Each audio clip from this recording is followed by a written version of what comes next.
ദൈവത്തോട് നാം കാണിക്കുന്ന പാതകങ്ങൾ അറിയാൻ താല്പര്യമുള്ളവർക്ക് സ്വാഗതം. പ്രസിദ്ധ ശാസ്ത്രജ്ഞനായിരുന്ന ആൽബർട്ട് ഐൻസ്റ്റൈനോട് മാധ്യമപ്രവർത്തകർ ചോദിച്ചു, നിങ്ങൾ ദൈവത്തിൽ വിശ്വസിക്കുന്നുണ്ടോ?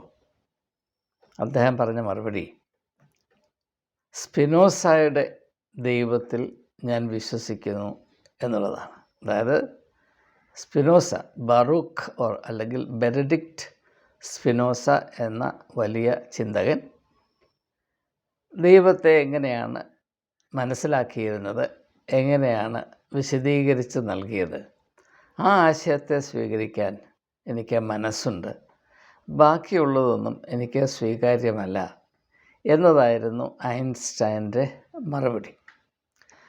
ബറൂക്ക് സ്പിനോസയുടെ ദൈവസങ്കല്പം എന്ത് എന്ന് വിശദീകരിക്കാൻ ഈ വീഡിയോയിൽ ഞാൻ ഉദ്ദേശിക്കുന്നില്ല. എന്നാൽ ആൽബർട്ട് ഐൻസ്റ്റൈനിൻ്റെ പ്രതികരണത്തെ ആസ്പദമാക്കി ഒരു യാഥാർത്ഥ്യം ഒന്ന് അടയാളപ്പെടുത്തിക്കൊണ്ട് എൻ്റേതായ ചില ഒബ്സർവേഷൻസ്, നിരീക്ഷണങ്ങൾ ഈ വിഷയത്തോട് ബന്ധമുള്ളത് നിങ്ങളുടെ ശ്രദ്ധയിൽപ്പെടുത്തി അതിനെപ്പറ്റി നിങ്ങളുടെ പ്രതികരണം പ്രതീക്ഷിക്കുക എന്നത് മാത്രമാണ് ഈ വീഡിയോയുടെ വളരെ പരിമിതമായ ലക്ഷ്യം. ആൽബർട്ട് ഐൻസ്റ്റൈൻ പരോക്ഷമായി നമ്മെ ബോധ്യപ്പെടുത്തുവാൻ ശ്രമിക്കുന്നത് എന്താണ്? ഈ ലോകത്തിൽ മതത്തിൻ്റെ കണ്ണിൽ കൂടെ നോക്കി മനുഷ്യൻ ദൈവത്തെ കാണുമ്പോൾ അവൻ്റെ മനസ്സിൽ ഉദിക്കുന്ന അല്ലെങ്കിൽ ഇടം പിടിക്കുന്ന ചിന്തകൾ, ദൈവസങ്കല്പങ്ങൾ അർത്ഥശൂന്യമാണ്, അപകടകാരികളാണ്. ഇത് മാത്രവുമല്ല, ദൈവത്തിന് പോലും അപകടമുണ്ടാക്കുന്ന ധാരണകളും മുൻവിധികളും സങ്കല്പങ്ങളും മാത്രമേ മതങ്ങളിൽ കൂടെ മനുഷ്യർക്ക് പ്രാപിക്കുവാനിടയാകുകയുള്ളൂ. അതുകൊണ്ട് മതത്തിൽ കൂടെ ദൈവം കൂടുതൽ വികൃതനായിക്കൊണ്ടിരിക്കുന്നു. അത് മനുഷ്യരാശിയുടെ നന്മയെയും ക്ഷേമത്തെയും ഭാവിയെയും വളരെ ഭീകരമായി ബാധിക്കുന്നു. ഇത് ലോകം തിരിച്ചറിയണം എന്ന ഒരു താല്പര്യം പ്രസിദ്ധ ശാസ്ത്രജ്ഞനായിരുന്ന ആൽബർട്ട് ഐൻസ്റ്റൈൻ്റെ പ്രതികരണത്തിലുണ്ട് എന്നത് കൂടുതലായി വിശദീകരിച്ച് പറയേണ്ട ആവശ്യമില്ലല്ലോ.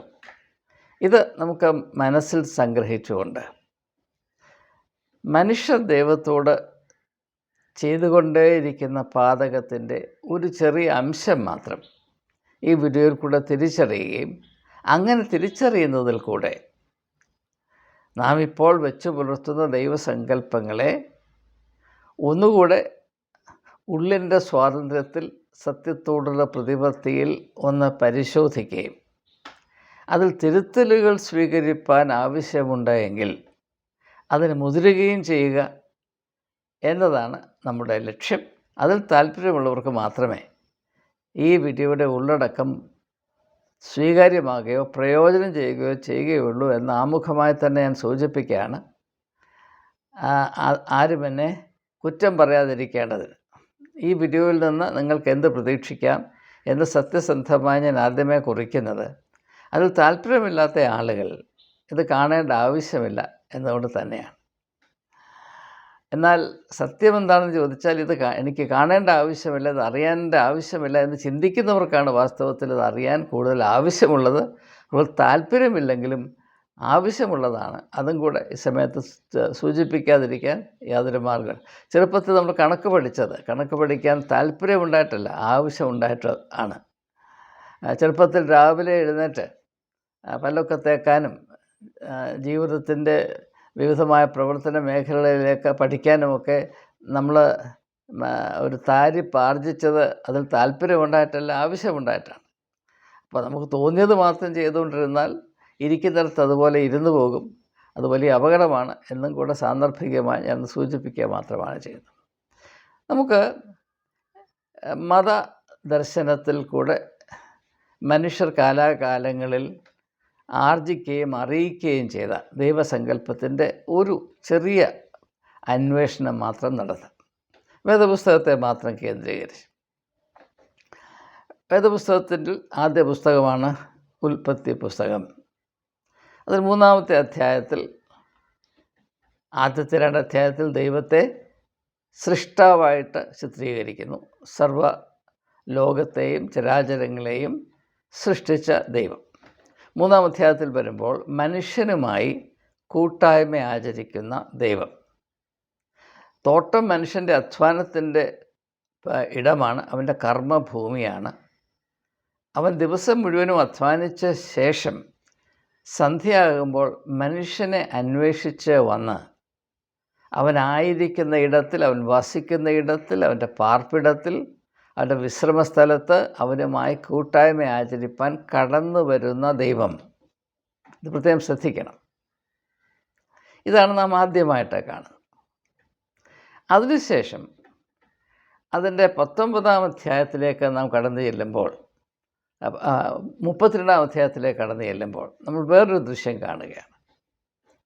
അവിടെ യാക്കോബ് പെനിയേൽ എന്ന് പറയുന്ന സ്ഥലത്ത് ദൈവത്തെ കണ്ടുമുട്ടുകയാണ്.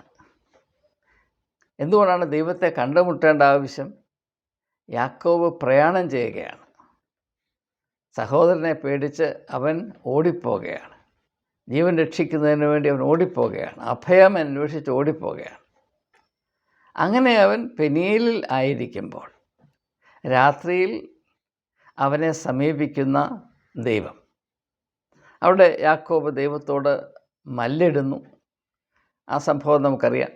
32-ാം അധ്യായത്തിൽ 24 മുതൽ 30 വരെയുള്ള വാക്യങ്ങൾ വായിച്ചാൽ അതിൻ്റെ വിശദാംശങ്ങളൊക്കെ പ്രാപിക്കാവുന്നതാണ്. അപ്പോൾ വേദപുസ്തകത്തിലെ ആദ്യ പുസ്തകമായ ഉൽപ്പത്തി പുസ്തകം, അതിൻ്റെ ആദ്യത്തെ 3 അധ്യായങ്ങളിൽ നാം കാണുന്ന വിധത്തിലല്ല ദൈവത്തെ 32-ാം അധ്യായത്തിൽ വരുമ്പോൾ നാം കാണുന്നത്.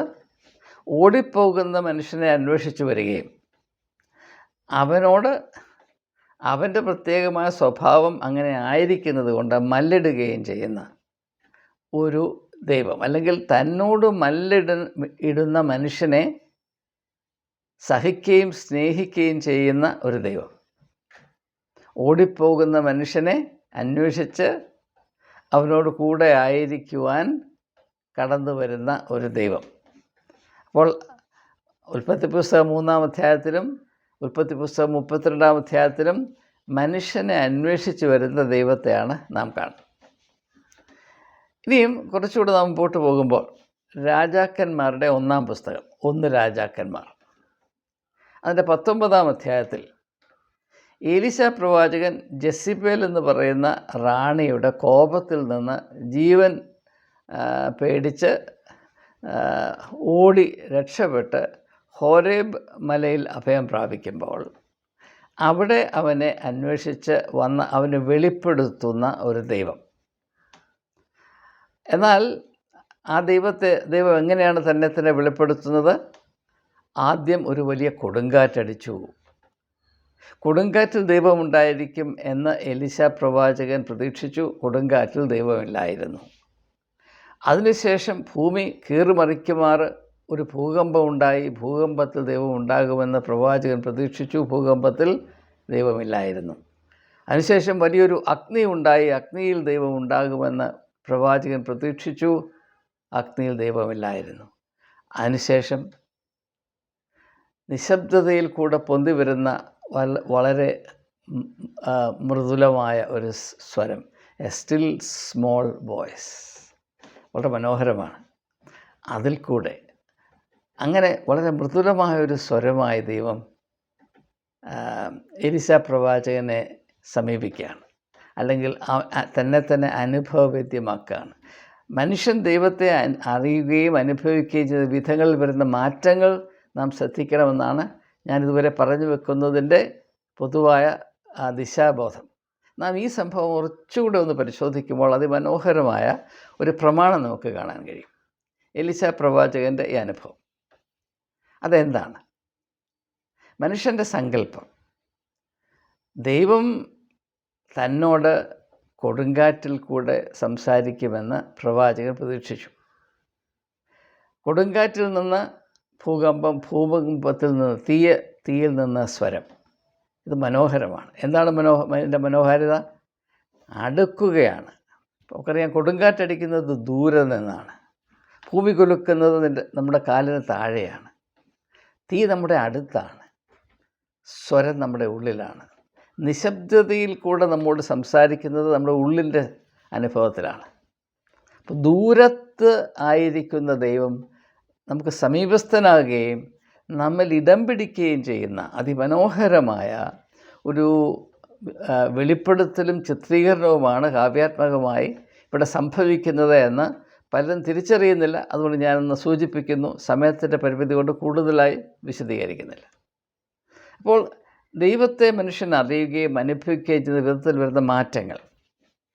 ഇനി പുറപ്പാട് പുസ്തകം, രണ്ടാം പുസ്തകമായ പുറപ്പാട് പുസ്തകത്തിൽ നാം വരുമ്പോൾ അവിടെ മോശ എന്ന് പറയുന്ന വ്യക്തി അമ്മായപ്പനായ ഹിത്രോവിൻ്റെ ആടിനെ മേച്ചുകൊണ്ട് മിദ്യാൻ മരുഭൂമിയിൽ ഇങ്ങനെ ഊടാടി നടന്ന വ്യക്തി ദൈവത്തെ അനുഭവിക്കുന്നത് മുൾപ്പടർപ്പിലെ തീയായിട്ടാണ്, ദ ബേണിംഗ് ബുഷ്. അവനോട് സംസാരിക്കുകയും ഒരു വലിയ ദൗത്യത്തിലേക്ക് അവനെ നിയോഗിക്കുകയും ചെയ്യുന്ന ഒരു ദൈവം. അപ്പോൾ ഇവിടെ ദൈവത്തെ പറ്റിയുള്ള സങ്കല്പം മാറുകയാണ്. എന്താണ്? മനുഷ്യൻ്റെ അടിമത്വത്തെപ്പറ്റി വ്യസനിക്കുകയും അവൻ്റെ അപ്രകാരമുള്ള ശപിക്കപ്പെട്ട അവസ്ഥയിൽ ഇടപെട്ട് അതിൽ വലിയ വിപ്ലവാത്മകമായ മാറ്റം വരുത്തുവാൻ കൂട്ടാക്കുന്ന ദൈവം, മനുഷ്യനെ വിടുവിക്കുന്ന ദൈവം. അത് മരുഭൂമിയിൽ ഒരു വ്യക്തിയെ അന്വേഷിച്ചു വന്ന് അവരൊരു നിയോഗം കൊടുക്കുകയാണ്. ഇവിടെയൊക്കെയും ദൈവം മനുഷ്യനെ അന്വേഷിച്ച് വരുന്ന അവസ്ഥയാണ്. എന്തുകൊണ്ടാണ് ഈ അന്വേഷണം? ദൈവം മനുഷ്യനെ അന്വേഷിക്കുന്നതാണ് പഴയ നിയമത്തിലെ ഏറ്റവും പ്രധാനപ്പെട്ട മർമ്മമെന്ന് ഞാൻ ആവർത്തിച്ച് പറയുന്നത് എന്ന് ഏറെ താമസിയാതെ വെളിപ്പെടുന്നതാണ്. ഇത് ദയവായി മനസ്സിൽ കുറിച്ച് വെക്കണം. അതിനുശേഷം ഇതേ പുസ്തകത്തിൽ, ഉൽപ്പത്തി പുസ്തകത്തിൽ, മോശ മിസ്രൈമിൽ പോകുന്നു, ഫറവോനുമായി സംവാദം നടത്തുന്നു. അതിൻ്റെ വിശദാംശങ്ങൾ ഞാൻ പരാമർശിക്കുന്നില്ല. ജനത്തെ അവരുടെ ദൈവത്തെ ആരാധിക്കുന്നതിന് വേണ്ടി മരുഭൂമിയിലേക്ക് പോകുവാൻ സമ്മതിക്കണമെന്നാണ് ഫറവോനോട് പറയുന്നത്. ഇവിടെ നിങ്ങൾ മനസ്സിലാക്കേണ്ട കാര്യം, എന്തുകൊണ്ടാണ് അവർ മിസ്രൈം വിട്ടുപോകുമ്പോൾ അത് ദൈവത്തെ ആരാധിക്കാനാണ് എന്ന് പറഞ്ഞ് പോകുന്നത്? അത് കള്ളം പറയുന്നതല്ല. ഞാൻ ചെറുപ്പകാലത്തൊക്കെ ദിവസം വായിക്കുമ്പോൾ ഒരു കള്ളം പറഞ്ഞിട്ടാണല്ലോ അവർ പോകുന്നത് എന്ന് ഞാൻ ചിന്തിച്ചിട്ടുണ്ട്. പിന്നെ എനിക്ക് മനസ്സിലായത് കള്ളം പറയുന്നതല്ല, ഇതിനകത്തൊരു ചരിത്ര സത്യമുണ്ട്. അത് പലർക്കും അറിയാൻ വയ്യാത്തതുകൊണ്ട് ഞാൻ ഈ സമയത്തൊന്ന് വെളിപ്പെടുത്തട്ടെ. യഹൂദ ജനം മിസ്രൈമിലായിരുന്ന കാലത്ത് അത്രയും ഏതാണ്ട് 460 പരം വർഷങ്ങൾ അവർക്ക് അവരുടെ ദൈവത്തെ ആരാധിക്കുവാനുള്ള സ്വാതന്ത്ര്യമില്ലായിരുന്നു. കാരണം അന്നത്തെ കാലത്ത് ഇപ്പോഴത്തെ തിയോക്രാറ്റിക്, അതായത് ദൈവാധിപത്യ രാഷ്ട്രം, ദൈവാധിപത്യ രാഷ്ട്രം, തിയോക്രാറ്റിക് സൊസൈറ്റി പോലെയായിരുന്നു. രാജാവ് ആരാധിക്കുന്ന ദൈവത്തെ, ഒരു ജനതയുടെ ദൈവത്തെ മാത്രമേ അവരുടെ മധ്യത്തിൽ വസിക്കുന്ന ആളുകൾക്ക് ആരാധിക്കുവാൻ അവകാശമുണ്ടായിരുന്നു. കാരണം എന്താണ്? ആ രാജ്യത്തിൻ്റെയും ആ ജനതയുടെയും നിലനിൽപ്പ് ആ ദൈവത്തിൽ കേന്ദ്രീകൃതമാണ്. അതുകൊണ്ട് ആ ദൈവത്തിന് ഇഷ്ടമല്ലാത്ത മറ്റൊരു ദൈവത്തെ ആ രാജ്യത്തിലോ സമൂഹത്തിൻ്റെ മധ്യത്തിലോ ആരാധിച്ചാൽ ആ രാജ്യം നശിച്ചു പോകും, ആ രാജവംശം പട്ടുപോകും എന്നതായിരുന്നു ആ കാലത്തെ ഏറ്റവും ദൃഢമായ വിശ്വാസം. റോമിൽ ക്രിസ്ത്യാനികൾ പീഡിപ്പിക്കപ്പെടാനും കാരണം ഇതാണ് എന്ന് പലർക്കും തിരിച്ചറിവില്ല. അത് മറ്റൊരു വിഷയമാണ്, ഞാൻ അങ്ങോട്ട് ഇപ്പോൾ സഞ്ചരിക്കുന്നില്ല. അപ്പോൾ ജനം സത്യ ദൈവത്തെ അറിഞ്ഞും ആരാധിച്ചും കഴിഞ്ഞാൽ മാത്രമേ അവരുടെ സ്വാതന്ത്ര്യത്തിൽ അവർക്ക് നിലനിൽക്കാൻ സാധ്യമാകുകയുള്ളൂ എന്നൊരു തിരിച്ചറിവ് ഇവിടെയുണ്ട്. അതുകൊണ്ട് തന്നെ അടിമത്വത്തിലായിരിക്കുന്ന ഒരു ജനത്തിന് അവരുടെ ദൈവത്തെ ആരാധിക്കുവാനുള്ള അവകാശവും അവസരവും കൊടുത്താൽ ഫറവോൻ സൃഷ്ടിച്ചു വെച്ച ഈ ചൂഷണത്തിൻ്റെ സംവിധാനം തകർന്നു പോകും, ജനം പിടിവിട്ടു പോകും എന്നതുകൊണ്ട് മിസ്രൈമിൽ പാർത്തിരുന്ന ഈ ജനത്തിന് അവരുടേതായ ആരാധന, അവരുടെ ദൈവത്തെ ആരാധിക്കാനുള്ള സ്വാതന്ത്ര്യമില്ലായിരുന്നു. പൊതുവായി വരുമ്പോൾ രഹസ്യമായി അവരുടെ ദൈവത്തെ അവർ ആരാധിച്ചിരുന്നു, അത് മറ്റൊരു കാര്യമാണ്. ഞാൻ പൊതുവായിട്ടുള്ള കാര്യമാണ് പറയുന്നത്. പൊതുവായി അവർ ഈജിപ്തിലെ ദൈവങ്ങളെയാണ് ആരാധിച്ചുകൊണ്ടിരുന്നത്. അതുകൊണ്ടാണ് അതിൽ ഈജിപ്തിലെ ദൈവങ്ങളിൽ ഒന്ന് കാളയായിരുന്നു. അതുകൊണ്ടാണ് പുറപ്പാട് പുസ്തകത്തിൽ കാണുന്നത് പോലെ ഈ മോശ കൽപ്പനകൾ പ്രാപിക്കേണ്ടതിന് മലയുടെ മുകളിൽ കയറിപ്പോയപ്പോൾ 2-3 ദിവസം കഴിഞ്ഞിട്ടും അവനെ കാണാതായി. ജനം പരിഭ്രാന്തിപ്പെട്ട് അഹരോനോട് പറഞ്ഞു, നീ ഞങ്ങൾക്കൊരു ദൈവം ഉണ്ടാക്കി തരണം. എന്തുകൊണ്ടാണ് അഹരോൻ കാളക്കുട്ടിയുടെ ആകൃതിയിൽ ഒരു ദൈവത്തെ ഉണ്ടാക്കി കൊടുക്കുന്നത്? അത് ഈജിപ്തിൽ നിന്ന്, അതായത് മിസ്രൈമിൽ നിന്ന് അവർ പഠിച്ച കാര്യമാണ്. മിസ്രൈമിൽ ദൈവത്തെ ഇങ്ങനെയാണ് എല്ലാവരും അറിഞ്ഞത്. അത് ആവർത്തിക്കപ്പെടുകയാണ് എന്ന് മാത്രമേ ഉള്ളൂ. എന്നാൽ നാം ഇവിടെ ശ്രദ്ധിക്കേണ്ടത്, ഇങ്ങനെ മിസ്രൈമിൽ നിന്ന് വാഗ്ദത്ത നാടിലേക്ക് പ്രയാണം ചെയ്യുന്ന ജനത്തിൻ്റെ കൂടെ സഞ്ചരിക്കുന്ന ദൈവം, അതൊരു പെട്ടകം പോലെ അവർ ചുമന്നുകൊണ്ട് നടന്നു. ഇവിടെ ഒരു വലിയ മാറ്റം വരികയാണ്. പ്രത്യേകം ശ്രദ്ധിക്കുക. ആദ്യ പുസ്തകത്തിൽ, അതായത് ഉൽപ്പത്തി പുസ്തകത്തിൽ, മനുഷ്യനെ അന്വേഷിച്ചു വരികയും സ്വയം തന്നെ മനുഷ്യർക്ക് വെളിപ്പെടുത്തുകയും, അത് പല വിധത്തിലായിരിക്കാം, മനുഷ്യരോടുള്ള ബന്ധത്തിൽ മുൻകൈ എടുക്കുകയും ചെയ്യുന്ന ദൈവം രണ്ടാം പുസ്തകത്തിലേക്ക് വരുമ്പോൾ മനുഷ്യൻ ചുമന്നുകൊണ്ട് നടക്കേണ്ട ഒരു പ്രതിഭാസമായി അതൊരു വലിയ മാറ്റമാണ്. ശ്രദ്ധിക്കണം. മനുഷ്യൻ ദൈവത്തെ ചുമന്നുകൊണ്ട് നടക്കുകയാണ്. അപ്പോൾ മനുഷ്യൻ ദൈവത്തെ ചുമന്നുകൊണ്ട് നടക്കുമ്പോൾ വരുന്ന പ്രശ്നം എന്താണ്? മനുഷ്യൻ ദൈവത്തെ എവിടെ ഇറക്കി വെക്കണമോ അവിടെ ദൈവത്തിന് ഇരിക്കണം. ഒരു നിവൃത്തിയുമില്ല. ദൈവത്തിൻ്റെ നിസ്സഹായതയുടെ ആരംഭം എവിടെയാണ്? ദൈവത്തിന് സഞ്ചാര സ്വാതന്ത്ര്യമില്ല, തിരഞ്ഞെടുപ്പ് സ്വാതന്ത്ര്യമില്ല, ദൈവത്തിന് സ്വന്തമായി ഒന്നും തീരുമാനിക്കാനും വയ്യ. മനുഷ്യൻ ചുമന്നുകൊണ്ട് നടക്കും. പക്ഷേ മർക്കോസിൻ്റെ സുവിശേഷം 2-ാം അധ്യായത്തിൽ 4 ആൾ ചുമന്നുകൊണ്ട് നടന്നാണ് പക്ഷപാത രോഗിയെ പോലെയാണ്. സ്വന്തമായിട്ടൊന്നും ചെയ്യാനുള്ള കഴിവില്ല, സ്വാതന്ത്ര്യമില്ല. തന്നെ ആര് ചുമന്നുകൊണ്ട് നടക്കുന്നു അവർ തന്നെ എവിടെ പ്രതിഷ്ഠിക്കുന്നു അവിടെ ഇരുന്നോണം. അവർക്ക് ആവശ്യമുള്ളതൊക്കെ ചെയ്തു കൊടുത്തോണം. ഏതാണ്ട് ഒരു വലിയ മാന്യനായ ഒരു വേലക്കാരൻ്റെ അവസ്ഥയിലേക്ക് ക്രമേണ ദൈവം താണു പോകുന്ന ഒരവസ്ഥയാണ് നാം കാണുന്നത്. ഇത് പ്രത്യേകം ശ്രദ്ധിക്കേണ്ട ഒരവസ്ഥ തന്നെയാണ്. പിന്നെ നമുക്കറിയാം, പല വിധത്തിൽ യഹൂദജനം വാഗ്ദത്ത നാട് കൈവശമാക്കിയ ശേഷം ദൈവത്തിന് മറ്റൊരു വലിയ മാറ്റം വരികയാണ്. എന്താണ്? ദൈവം യഹൂദനെ സംരക്ഷിക്കുവാൻ മാത്രം കടപ്പെട്ട ഒരു വലിയ യോദ്ധാവാണ്, യുദ്ധവീരനാണ്. അപ്പോൾ മനുഷ്യൻ്റെ സങ്കല്പത്തിൽ വലിയ മാറ്റം വരികയാണ്. ദൈവത്തിന് യാതൊരു മാറ്റവുമില്ല. മനുഷ്യൻ ദൈവത്തെ അറിയുന്നതിൽ, അതിനാണ് നാം ദൈവസങ്കല്പം എന്ന് പറയുന്നത്. സത്യവും സങ്കല്പവും എപ്പോഴും വളരെ അകലത്തിലാണ് സഞ്ചരിക്കുന്നത്. ദയവായി മനസ്സിലാക്കുക. സത്യവും സങ്കല്പവും ഭൂരിപക്ഷ അവസരങ്ങളിലും പരസ്പര വിരുദ്ധമാകാനേ സാധ്യമാകുകയുള്ളൂ. സങ്കല്പങ്ങൾ സത്യത്തെ വികൃതമാക്കും എന്നത് ആരും ഒരിക്കലും മറന്നുകൂടാത്ത അടിസ്ഥാന പ്രമാണമാണ്.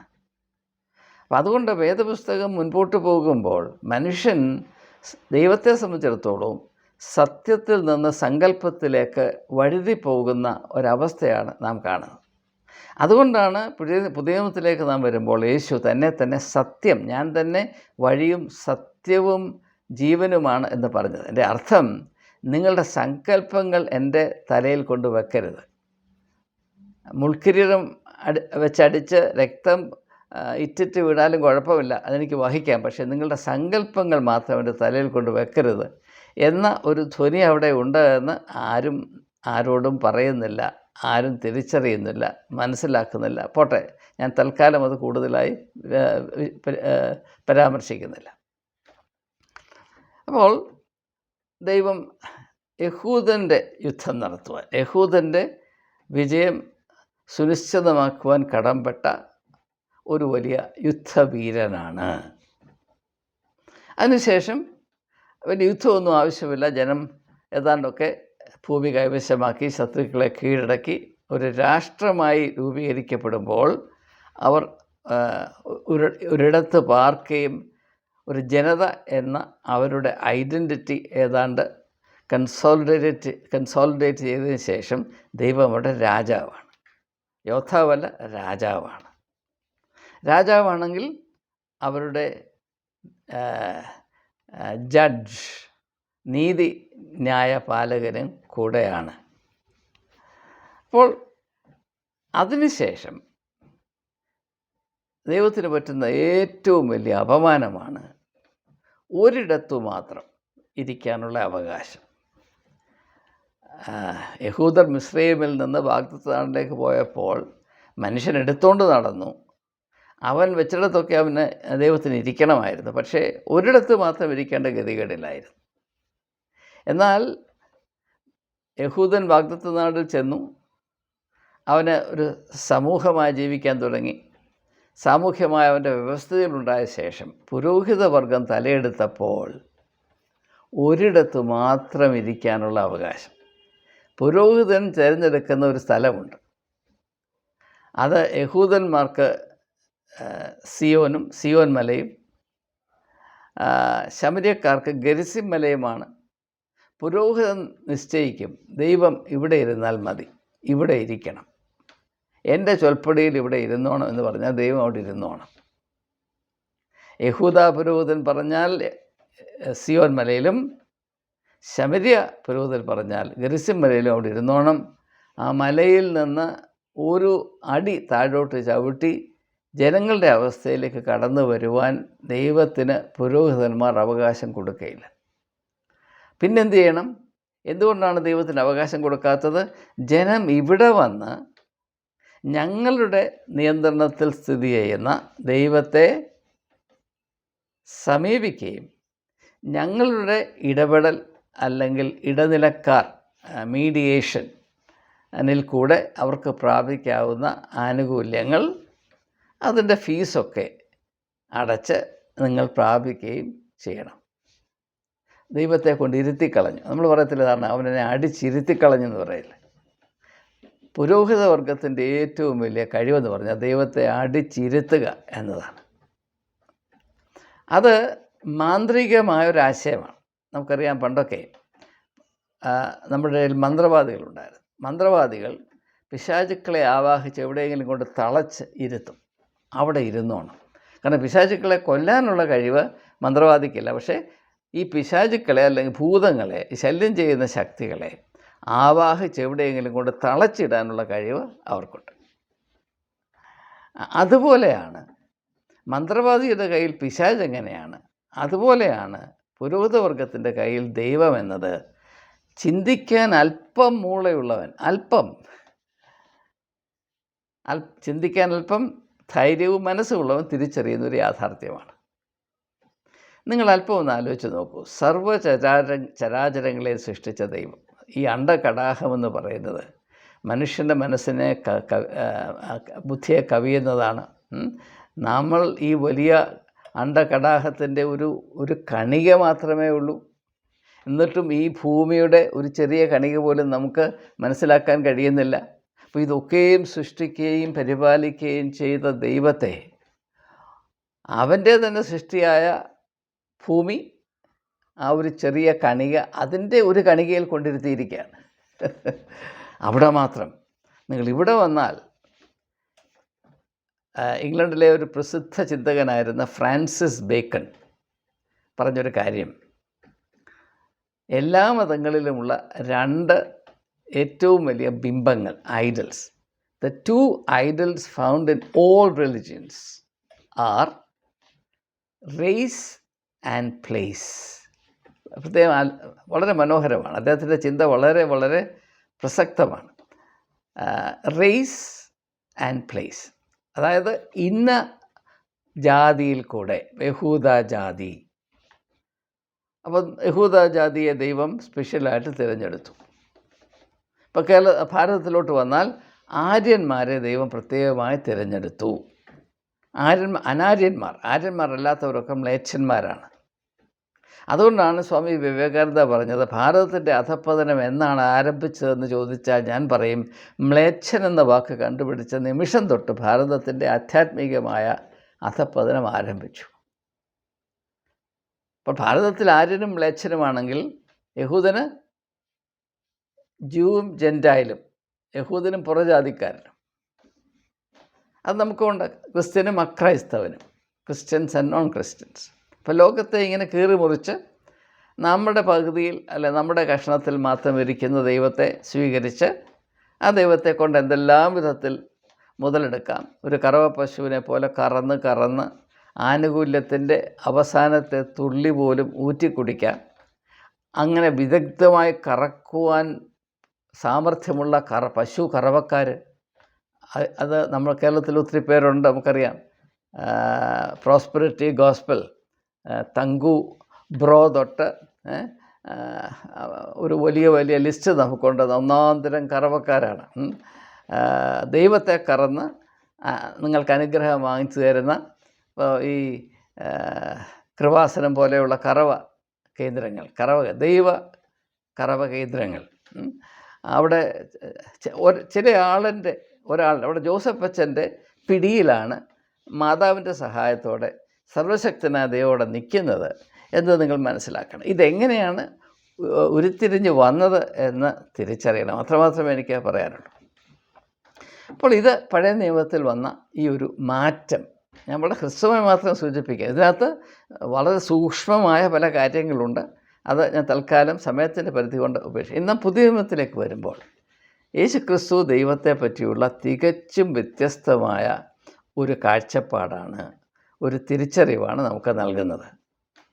അത് അങ്ങ് മലമുകളിലിരിക്കുന്ന ദൈവമോ അല്ലെങ്കിൽ ആരെങ്കിലും ചുമന്നുകൊണ്ട് നടക്കുന്ന പുരോഹിതന്മാർ ചുമന്നുകൊണ്ട് നടക്കുന്ന ദൈവമോ അല്ല, പിന്നെയോ മനുഷ്യൻ്റെ ഉള്ളിൽ വസിക്കുന്ന ദൈവം, മനുഷ്യൻ്റെ ഉള്ളിൽ വസിക്കുന്ന ദൈവം.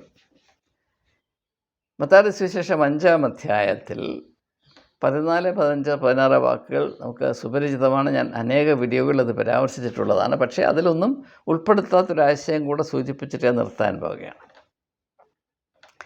അവിടെ യേശു പറയുന്നു, നിങ്ങൾ നിങ്ങളെ തന്നെ തിരിച്ചറിയാൻ ശ്രമിച്ചാൽ നിങ്ങളുടെ ഉള്ളിൽ ഒരു വലിയ വെളിച്ചമുണ്ട് എന്നത് നിങ്ങൾ തിരിച്ചറിയും. ലോകത്തിലെ ഏറ്റവും പരമമായ സത്യം അതാണ്. നിങ്ങളുടെ ഉള്ളിൽ വെളിച്ചമുണ്ട്. ആ വെളിച്ചം ദൈവമാണ്. എന്നാൽ ആ വെളിച്ചത്തെ മൂടി വച്ചിരിക്കുന്ന ഒരു പറയുണ്ട്. ആ പറ എന്താണ്? നിങ്ങളുടെ സ്വയം, യുവർ സെൽഫ്. ഇതാണ് അതിനകത്തെ യാഥാർത്ഥ്യം. നിങ്ങളുടെ ഉള്ളിലുള്ള വെളിച്ചം, ദൈവം നിങ്ങളുടെ ഉള്ളിലാണ്. ദൈവമെന്ന ഒരു യാഥാർത്ഥ്യമുണ്ട് എങ്കിൽ, ഉണ്ട് എന്ന് ഞാൻ വിശ്വസിക്കുന്നു. അത് നിങ്ങളുടെ ഉള്ളിലാണ്. പക്ഷേ അത് നിങ്ങൾക്ക് പോലും മറ്റുള്ളവർ മനസ്സിലാക്കുന്നത് പോട്ടെ, നിങ്ങൾക്ക് പോലും മനസ്സിലാക്കാൻ ഇടയാത്തതിൻ്റെ കാര്യം എന്താണ്? ആ യാഥാർത്ഥ്യത്തെ മറച്ചു വച്ചിരിക്കുന്ന, പൂഴ്ത്തി വച്ചിരിക്കുന്ന ഒരു വലിയ ഘടകം, കട്ടിയേറിയ ഘടകമുണ്ട്. അതെന്താണ്? നിൻ്റെ സ്വയം. അതുകൊണ്ടാണ് യേശു പറഞ്ഞത്, മത്തായിയുടെ സുവിശേഷം 16-ാം അധ്യായത്തിൻ്റെ 24-ാം വാക്യം, ആരെങ്കിലും എന്നെ അനുധാവനം ചെയ്യുവാൻ ഇച്ഛിച്ചാൽ, ആരെങ്കിലും എന്നെ അനുഗമിക്കുവാൻ ഇച്ഛിച്ചാൽ അവൻ സ്വയം ത്യജിച്ച്. ഇപ്പോൾ സ്വയം ത്യാഗത്തിൻ്റെ അർത്ഥം എന്താണ്? നമ്മുടെ ഉള്ളിൽ വസിക്കുന്ന ദൈവം അത് ലോകത്തിന് അനുഗ്രഹമായി തീരത്തക്കവണ്ണം നമ്മുടെ വ്യക്തിത്വത്തിൽ കൂടെയും ജീവിതത്തിൽ കൂടെയും പ്രവൃത്തികളിൽ കൂടെയും നിലപാടുകളിൽ കൂടെയും നിരന്തരം വെളിപ്പെട്ട് വരത്തക്കവണ്ണം നമ്മെ സഹായിക്കുന്ന ഒരു ഘടകമുണ്ട്. ആ വലിയ ഈ ബ്രഹ്മാണ്ടത്തെക്കാൾ വലിയ ആ ഘടകത്തോടുള്ള സുതാര്യമായ ബന്ധത്തിൽ മനുഷ്യനായിരിക്കണം. അതിന് വിഘടമായി നിൽക്കുന്നതൊന്നും നിൻ്റെ ജീവിതത്തിൽ അവശേഷിക്കുവാൻ സമ്മതിക്കരുത്. നിൻ്റെ സ്വയം എന്ന് പറയുന്ന ഈ പറ, അതുകൊണ്ടാണ് ഞാൻ മുൻപൊരു വീഡിയോയിൽ നാം എല്ലാവരും പറയന്മാരാണ് എന്ന ആശയം അവതരിപ്പിച്ചപ്പോൾ വളരെ ശക്തമായ ഭാഷയിൽ എന്നെ ചീത്ത വിളിച്ച ചില ആത്മീയ എരിവുകാരുണ്ട്. ഞാൻ വീണ്ടും പറയുന്നു, നാം ഏവരും പറയന്മാരാണ്. നമ്മുടെ ഉള്ളിലുള്ള ദൈവീകമായ വെളിച്ചത്തെ പ്രകടിപ്പിക്കുവാൻ, അർത്ഥവത്തായി മറ്റുള്ളവർക്ക് അനുഭവവേദ്യമാക്കി തീർക്കാൻ കഴിയാത്തവണ്ണം നമ്മുടെ സ്വയം ഈ ദൈവ യാഥാർത്ഥ്യത്തെ മൂടി വച്ചിരിക്കുന്ന അവസ്ഥയിൽ നാം വെറും പറയന്മാരാണ്. ഇത് തിരിച്ചറിഞ്ഞേ മതിയാകുകയുള്ളൂ. അപ്പോൾ ഇവിടെ വരുന്ന വലിയ മാറ്റം ശ്രദ്ധിക്കുക. ദൈവം അവിടെ ആ മലയിലുമല്ല ഈ മലയിലുമല്ല, ആ പള്ളിയിലുമല്ല ഈ പള്ളിയിലുമല്ല, ആ ഇടവകയിലുമല്ല ഈ ഇടവകയിലുമല്ല, മർത്തോമായിലുമല്ല, CSIയിലുമല്ല, കത്തോലിക്കയിലല്ല, യാക്കോബിലല്ല, ഓർത്തഡോക്സിലല്ല, പെന്തക്കുസ്തിലല്ല. ദൈവം നിങ്ങളുടെ ഉള്ളിലാണ്. ദൈവം നിങ്ങളുടെ ഉള്ളിലാണ്. ഇതാണ് യേശുക്രിസ്തു ലോകത്തിന് നൽകിയ ഏറ്റവും മഹത്തരമായ ആത്മീകമായ വിജ്ഞാനവും വിടുതലും വിപ്ലവവും. ഇത് മനസ്സിലാക്കാതെ യേശുവിൻ്റെ വ്യക്തിത്വത്തെയോ ആത്മീയ ദർശനത്തെയോ പരസ്യ ശുശ്രൂഷയോ അല്പം പോലും മനസ്സിലാക്കാൻ ആർക്കും സാധ്യമല്ല എന്നത് ദയവായി തിരിച്ചറിയണം. ഞാൻ ഇതിനോടനുബന്ധമായ ഒരു ചെറിയ കഥ കൂടെ സൂചിപ്പിച്ചിട്ട് ഉപസംഹരിക്കാൻ പോവുകയാണ്. കഥ ഇപ്രകാരമാണ്. യോഹന്നാൻ്റെ സുവിശേഷം 1-ാം അധ്യായത്തിൽ സൂചിപ്പിച്ചിരിക്കുന്നത് പോലെ എല്ലാ സൃഷ്ടിയും നടത്തിയത് യേശുവാണ്. യേശു ലോഗോസാണ്. ആദിയിൽ വചനമുണ്ടായിരുന്നു, വചനം ദൈവത്തോടു കൂടെയായിരുന്നു, വചനം ദൈവമായിരുന്നു, ഉളവായതെല്ലാം വചനത്തിൽ കൂടെ ഉളവായി എന്ന് അവിടെ വായിക്കുന്നത്. അപ്പം ലോകത്തെ മുഴുവൻ സൃഷ്ടിച്ചത് യേശുവാണ്, മനുഷ്യനെ സൃഷ്ടിച്ചത് യേശുവാണ്. അങ്ങനെ മനുഷ്യനെ ബാക്കിയെല്ലാം സൃഷ്ടിച്ച് കുഴപ്പമില്ലായിരുന്നു. പക്ഷേ മനുഷ്യനെ സൃഷ്ടിച്ചപ്പോൾ ഒരു വലിയ പന്തികേടുണ്ടായി. എന്താണെന്ന് ചോദിച്ചാൽ,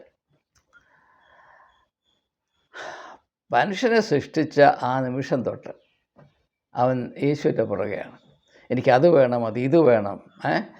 മനുഷ്യൻ്റെ ഷേക്സ്പിയറിൻ്റെ ഭാഷയിൽ പറഞ്ഞാൽ സമുദ്രങ്ങൾക്ക് അതിരുണ്ട്, പക്ഷേ മനുഷ്യൻ്റെ അത്യാർത്ഥിക്ക് അതിരില്ല. The sea has its limits, human desires none എന്ന് ഷേക്സ്പിയർ പറയും.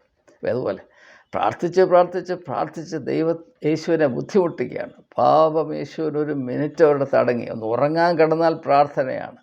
അത് എത്ര ആയിരം കോടിക്കണക്കിന് പ്രാർത്ഥന. അപ്പം ഇങ്ങനെ ആവശ്യങ്ങളുടെ അത്യാഗ്രഹങ്ങളുടെ ലിസ്റ്റ് ഇങ്ങനെ വന്ന് വിഷവായു പോലെ പാപം യേശുവിൻ്റെ മൂക്കിൽ അടിക്കുകയാണ്. അപ്പോൾ യേശു ഓടി എവിടെ ചെന്നാലും രക്ഷയില്ല. പ്രാർത്ഥന. അങ്ങനെ ഇരുന്നപ്പോൾ യേശു ഓടിച്ചെന്ന്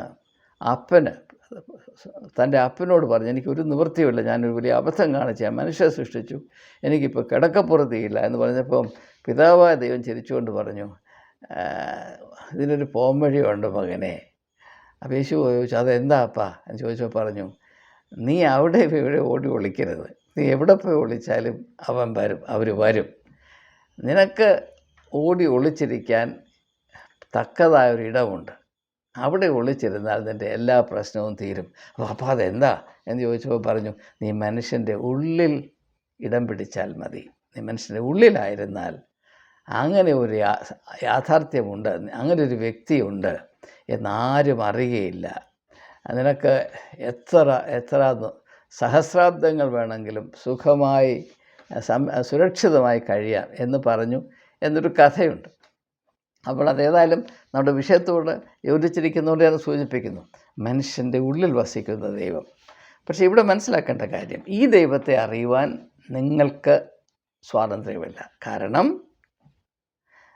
പഴയ നിയമമുണ്ട്, പുതിയ നിയമമൊക്കെ ഉണ്ട്, എല്ലാം ശരിയാണ്. പക്ഷേ പുരോഹിത വർഗത്തെ സംബന്ധിച്ചിടത്തോളം പഴയ നിയമമില്ല, അവർക്ക് ഉള്ളത് പുതിയ നിയമമാണ്.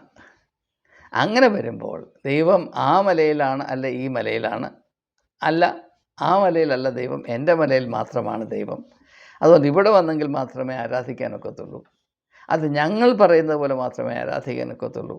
അതിൻ്റെ ഉത്തമ ഉദാഹരണമാണല്ലോ സിറോ മലബാർ സഭയിൽ നടക്കുന്ന ഈ വലിയ ദ്വന്ദ്വയുദ്ധം.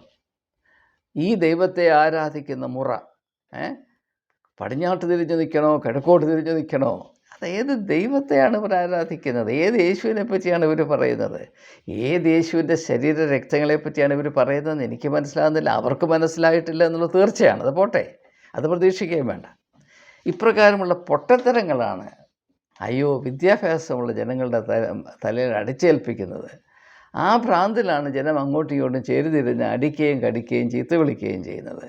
ഇത് സ്നേഹനിധിയായ സത്യസന്ധനായ വെളിച്ചത്തിൻ്റെ ഉറവിടമായ ദൈവത്തിൻ്റെ പേരിലാണ് എന്ന് പറയുമ്പോൾ അത് വിഴുങ്ങാൻ ഇച്ചിരി പ്രയാസമാണ്, അത് ദഹിക്കാൻ ഇച്ചിരി പ്രയാസമാണ് എന്ന് മാത്രമാണ് എനിക്ക് പറയാം. ഇതൊക്കെ സംഭവിക്കുമ്പോൾ നാം മനസ്സിലാക്കേണ്ടത് ഇതിൻ്റെ വേരെവിടെയാണ് കിടക്കുന്നത്.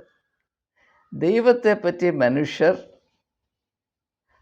കേട്ടുകേഴ്വിയെ മാത്രം ആശ്രയിച്ച് ആർജിച്ചിരിക്കുന്ന തികച്ചും അപഹാസ്യമായ സങ്കല്പങ്ങളുടെ അടിമകളായി വിശ്വാസികളും വിശ്വാസ സമൂഹങ്ങളും കഴിയുമ്പോൾ അവർക്ക് മതത്തിൽ കൂടെ ഭ്രാന്ത് പിടിക്കാനേ വഴിയുള്ളൂ. അതുകൊണ്ടാണ് മലയാളം എന്ന മനോഹരമായ ഭാഷയിൽ മതമെന്നും മതം എന്നും ഉള്ള രണ്ട് വാക്ക്, അതായത് റിലിജിയനും ഭ്രാന്തും ഞാൻ വളരെ അടുത്ത് നിൽക്കുന്നത്. മതം എന്ന് പറഞ്ഞാൽ റിലിജിയൻ, മതം എന്ന് പറഞ്ഞാൽ ഭ്രാന്ത്. ഒട്ടും ദൂരമില്ല. സൂക്ഷിച്ചില്ലെങ്കിൽ കാല് തെറ്റി മൂക്ക് കുത്തി ഈ മതത്തിൽ ചെന്ന് വീഴും. അങ്ങനെ വീണ് കിടക്കുന്നവരാണ് നാം എന്ന് ദയവായി തിരിച്ചറിയുക. ഈ ഭ്രാന്തിന്, ഈ രോഗത്തിന് സൗഖ്യം വരണമെങ്കിൽ യഥാർത്ഥ ദൈവ അനുഭവത്തിലേക്ക് മനുഷ്യൻ കടന്നു ചെല്ലണം. നിരീശ്വരവാദം ഇതിനൊരു പ്രതിവിധിയല്ല. അത് ഈ കാലത്തിൻ്റെ ഒരു ഭ്രമമാണ്. അനേകർ അതിൻ്റെ പുറകെ പോകും, സംശയമില്ല. പക്ഷേ ദൈവസങ്കല്പങ്ങളെ ആസ്പദമാക്കി മനുഷ്യജാതിക്ക് ഭ്രാന്ത് പിടിച്ചിരിക്കുന്ന സാഹചര്യം, അതിനിടയാക്കിയത് പുരോഹിതവർഗത്തോടുള്ള അടിമത്വമാണ്. ഈ ഒരു ദുരവസ്ഥയിൽ നിന്ന് മനുഷ്യന് മുക്തി പ്രാപിക്കണമെങ്കിൽ, വിടുതൽ പ്രാപിക്കണമെങ്കിൽ നിരീശ്വരവാദമല്ല അതിൻ്റെ പോംവഴി. യഥാർത്ഥ ദൈവ അനുഭവത്തിലേക്ക്, ഞാൻ ദൈവമെന്ന് നിങ്ങൾ രുചിച്ചറിയുവീൻ, മിണ്ടാതിരുന്ന് ഞാൻ ദൈവമെന്ന് നിങ്ങൾ അറിയുവീൻ. യേശു പറഞ്ഞു, നിങ്ങൾ എന്നിൽ വസിപ്പീൻ, ഞാൻ നിങ്ങളിലും വസിക്കാം. അങ്ങനെ യേശു നമ്മൾ വസിക്കുകയും നാം അവരിൽ വസിക്കുകയും ചെയ്യുമ്പോൾ അതിനിടനിലക്കാരായ പുരോഹിതന്മാർ വരണമെന്ന് പറയുന്നതിനേക്കാൾ വലിയ ആഭാസത്തരം നിങ്ങൾക്ക് വിഭാവന ചെയ്യാൻ സാധിക്കും. യേശു എന്ന മർമ്മം യേശു വെളിപ്പെടുത്തിയത് ദൈവസങ്കല്പം. അതുമായി ഒരു പുരോഹിതവർഗത്തിനും ഒരു കാലത്തും മലബന്ധം പോലും ഉണ്ടാകുവാൻ സാധ്യമല്ല എന്നത് അടിസ്ഥാന യുക്തിയാണ്. ഇത് എന്തുകൊണ്ട് മനുഷ്യന് മനസ്സിലാകുന്നില്ല എന്നത് ഒരു വലിയ പ്രശ്നം തന്നെയാണ്. ഏതായാലും ഞാൻ ദീർഘിപ്പിക്കുന്നില്ല, ഇപ്പോൾ തന്നെ സമയം വൈകിപ്പോയല്ലോ. നാം പ്രത്യേകമായി തിരിച്ചറിയുക,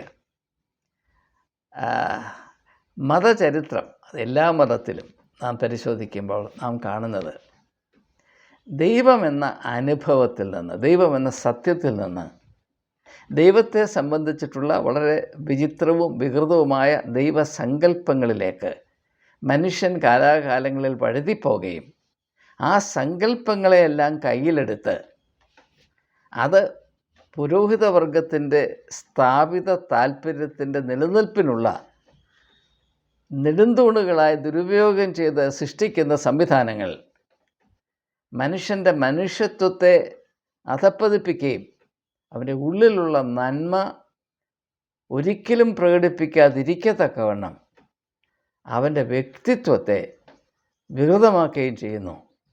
ഈ ഒരു ദുരവസ്ഥ കണ്ടിട്ടാണ് യേശു തൻ്റെ പരസ്യ ശുശ്രൂഷ ആരംഭിച്ചത് എന്ന് മത്തായിയുടെ സുവിശേഷം 9-ാം അധ്യായം നിങ്ങൾ വായിച്ചാൽ നിങ്ങൾക്ക് ബോധ്യപ്പെടും. അതുകൊണ്ട് തന്നെയാണ് യേശു മറ്റെല്ലാവരെയും സ്നേഹിക്കുകയും പൊറുക്കുകയും സഹിക്കുകയും ചെയ്തത്. യേശു ചുങ്കക്കാരെയും പാപികളെയും അന്യരെയും പരദേശികളെയും ആശ്ലേഷിക്കുകയും സ്നേഹിക്കുകയും ചെയ്തത് യേശു അതിശക്തമായ ഭാഷയിൽ പുരോഹിതവർഗത്തെ ആകമാനം വിമർശിക്കുകയും അപലപിക്കുകയും ചെയ്തത് എന്ന് മാത്രം സൂചിപ്പിച്ചുകൊണ്ട് വാക്കുകൾ ഉപസംഹരിക്കുന്നു. നിങ്ങൾ ചിന്തിക്കണമേ, ചിന്തിക്കണമേ, ചിന്തിക്കണമേ എന്ന് ആവർത്തിച്ച് ആവർത്തിച്ച് ആവർത്തിച്ച് അപേക്ഷിക്കുകയും ചെയ്യുന്നു. എല്ലാവർക്കും സർവശക്തനായ ദൈവം നല്ല ബുദ്ധി, സന്മനസ്സ് നൽകുമാറാകട്ടെ. ആമേൻ.